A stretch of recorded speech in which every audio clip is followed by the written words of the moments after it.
Dr. Lee had been a client for a few years, and we had been building up his retirement plan for him, and he sold his business, his book of business. And we closed out his plan, and probably 2 or 3 years, it felt like afterwards, that he sold his business and we got everything wrapped up for him. He gave me a call and said, "Mike, can I stop by to see you?" I had never met Dr. Lee in person. Most of this is handled by email and nowadays Zoom. But I said, "Sure, Dr. Lee." And I got to thinking, that nervous, okay, what's wrong, right?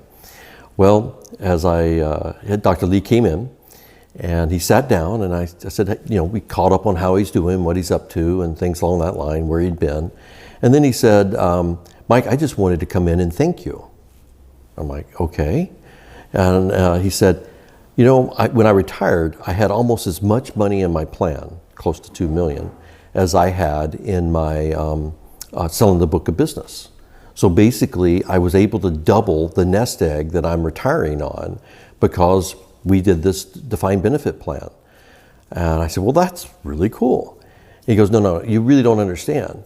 The $2 million that's in my DB plan, I would have spent, well, half of it would have gone to taxes. He realized that. He said, but I had spent the other half on who knows what, and I wouldn't have it now, and I'd only be living off of, probably could still live off of, the amount of money I sold the book for. So, this has really had a great impact on my life, and I think I'm actually going to have probably some stuff left over to pass on to my kids. And he starts to get a little choked up as he says that, which is starting to get me a little choked up.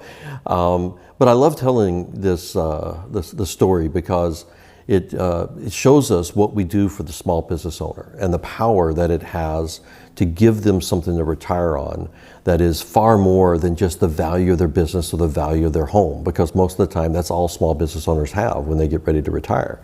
And this was able to get funded, half of it was funded by tax deductions. And Dr. Lee was just incredibly thankful that he actually came by, first time I got to meet him, and thanked me for that.